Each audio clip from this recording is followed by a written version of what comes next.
Hey guys, what's up? Did I invite you to my barbecue this weekend on my rooftop? No? Then why are you all up on my grill? Get out, now. It's quotes like these, that one's from the Clique, that are increasing in our forms of media that we're watching. We can turn on MTV, we can see the city, we can see the hills. We can go to Blockbuster, get the movie The Clique or Mean Girls. And we're seeing these cliques that were once so predominant only in schools, but have now infiltrated our media systems. So during this travel log, I'm going to talk a lot about how cyberbullying has increased because of these current popular shows. And I'm going to explore in this segment of my travel log how two suicides have rocked the world and how we hide behind a shield of anonymity that the web provides us. So my first case is we're all familiar with. It's the girl who was 14, was kind of the out girl in high school. No one really liked her. She was moderately popular, I guess you could say, but she was always searching to be the popular girl. And she finally found a really, really hot guy, or so she thought, and started talking with him on MySpace. And we're all familiar with MySpace, so I don't really need to delve into the details of that. But she would get messages saying, hey, can't wait to meet you, you're so hot. And so she really felt attractive. Yet, behind the mask of the hot guy was a mom.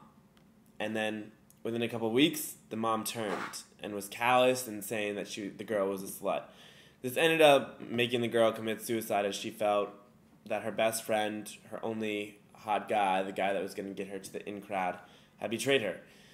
And the second story, which just recently happened, was the webcam suicide, where a guy felt so hopeless that he started his own webcam site as like a public outcry, or a cry for help, to find friends. And instead of finding friends, he found enemies. And these enemies bullied him, made him feel worthless, until he ended up taking his own life on webcam.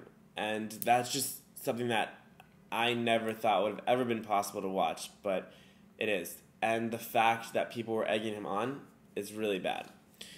So I guess the idea behind this travelogue is how we each have a shield of anonymity. When we're talking on AIM, which is a constant forerunner in the idea of cyberbullying, my screen name is Nate G Says, but when I'm logging on, how do you know it's actually me? Unless we're video chatting, one of my friends, a total stranger, could have gotten my password and they could be on my AIM. Same with Facebook. I could send you a message and it could really not be me. But because my picture's there, you think it is me. So a lot of this is leading to cliques forming outside of schools, and you're always wanting to be in the popular crowd. And we all wanted it when we were little. We all wanted to be that popular group, and whether or not we ever made it there, or made it to the group that we feel comfortable in, that's up for us to decide. But these forms of media outside of school are helping to foster these cliques to exhibit themselves outside of school. And like the MySpace girl, we all want to be the next in guy, girl, whatever. But how do we know what we do is really going to get us there, and how do we know we're just not being set up for a dismal failure?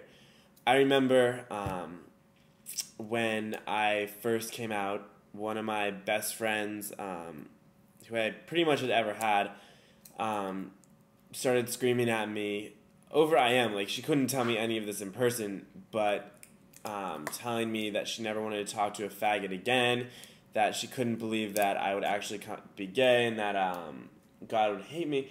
But because she couldn't say this to me online, it kind of in face to face, and could only say it online, she kind of loses some of that validity.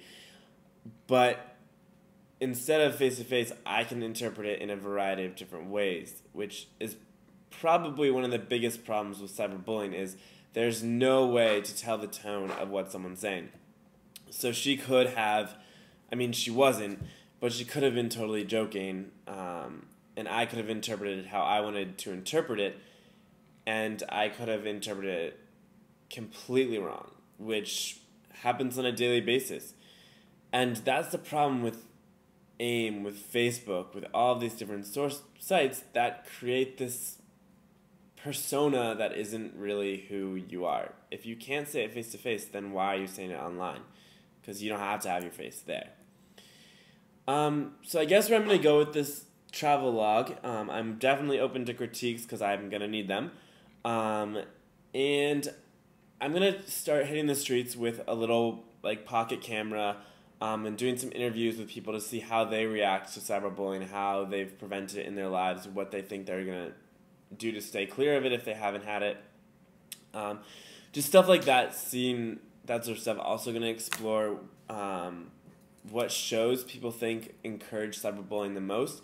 The ones that I can think off the top of my head would definitely be The Hills, just because of all the cattiness, the drama between Lauren and Heidi, and that's totally acceptable in today's society, and I think that's really wrong.